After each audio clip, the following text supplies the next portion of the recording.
Alright, so about late spring last year, I got a breeding set of ruined ducks, about 7 hens and a drake.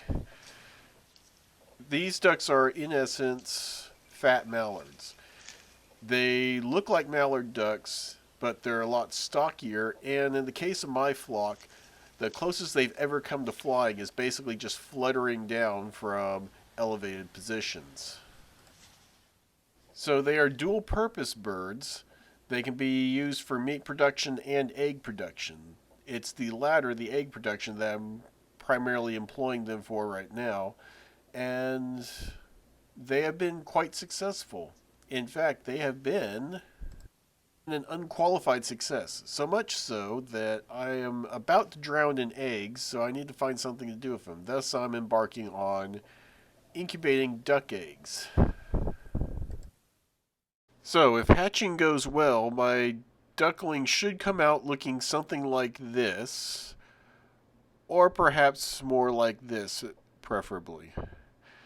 Incidentally, these ducklings are the ducks that are laying the eggs that I'm going to be trying to hatch at this stage. So, with this part now covered, let's go ahead and take a look at the incubator that we'll be using for this little exercise. Alright, so I figured I'd take the time to go over the incubator that I'll be using. It's a Farm Innovators Model 4250.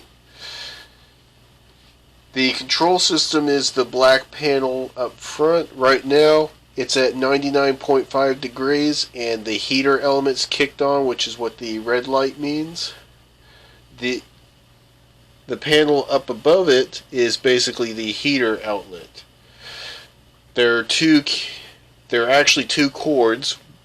This one, of course, controls all of this up top, and then there's another cord for the egg rotator inside. Both of them are plugged in. The two red ports are basically ventilation for later on toward the hatching stage of the project. They're not really of concern right now, but they're there, so I figured I'd bring them up. That's pretty much all that's to it on the top side. We'll cover the fill port in a moment. Alright, so I'm about to top off or bump up the humidity for the night. We're sitting at about 48% right now. Before I do that, I'll go ahead and cover this side of the incubator.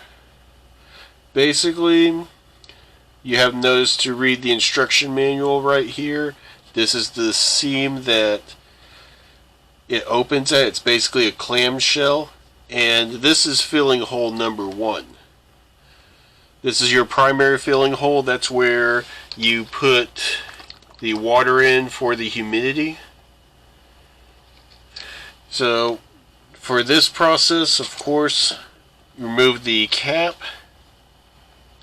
I'm going to bring in my turkey baster, and then basically just going to squirt that in. I got the water pretty hot, so sit back for a little bit, let that kick in. That should kick it up to about 60% humidity, which will last probably for a couple hours. Hopefully it'll still be good by morning.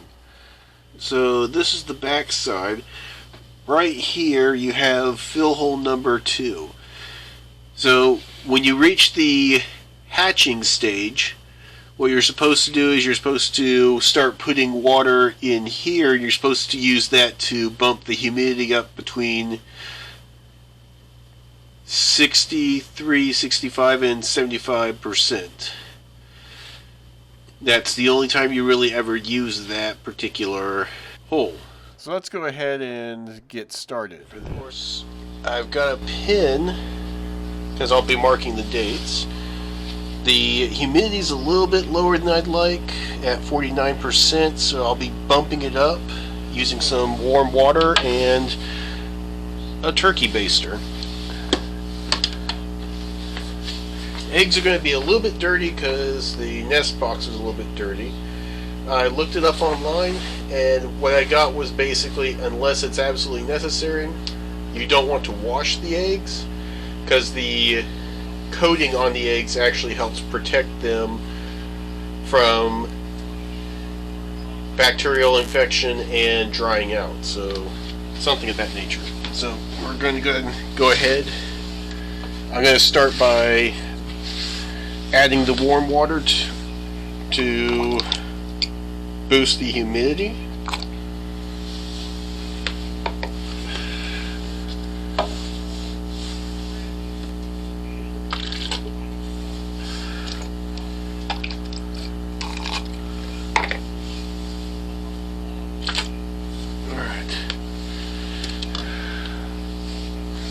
Okay, that should start rising here. I'll add more or I'll go boil some water, add more if the humidity is not where I like it when I'm done with this. I'm not worried because the humidity is really going to drop when I start putting these eggs in. So I'm going to go ahead and start marking the date. Alright, so I'm putting in about 7 eggs. I just got them all listed, so we're at about 51% humidity, which is, our range is about 50 to 60%, so still a little bit on the low side. I'm definitely going to have to bump it up when I get done with this. Let's go ahead and grab about 4 of these and go ahead and move this over like so. And then we go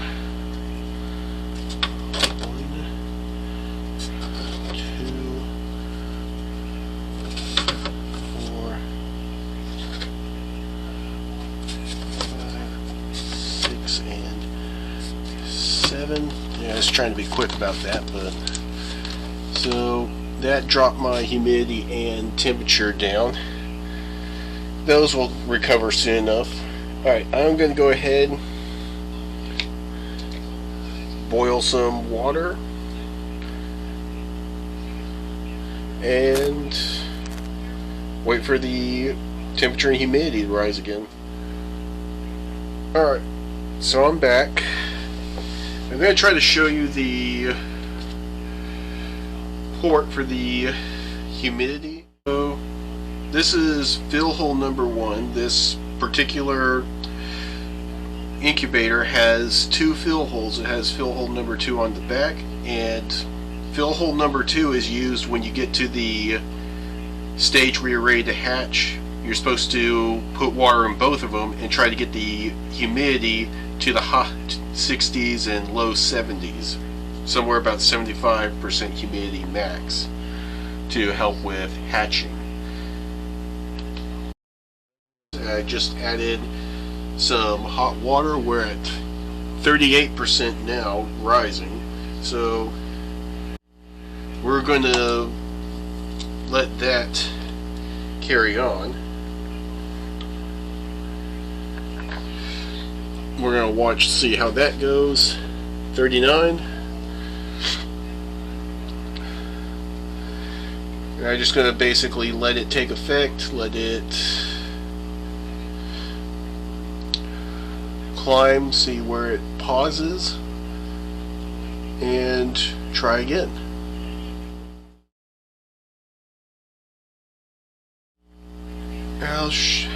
Yeah, we're at 100 degrees Fahrenheit inside right now, 40% humidity.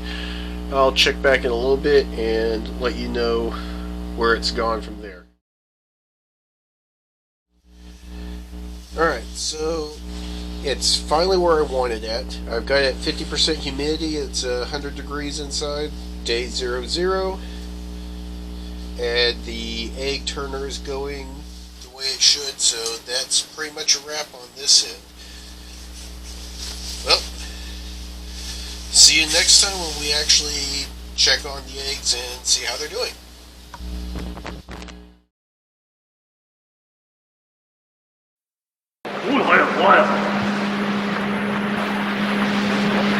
Well, Alright, so I was going to try to get some video of my ducks, but they don't seem to be cooperating.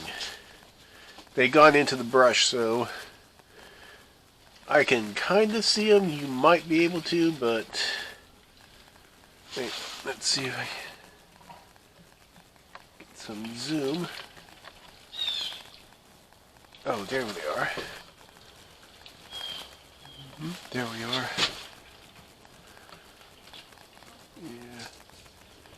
Yeah, he's kind of moving around back there. Needless to say, I don't have very much in the way of footage for these little fellas.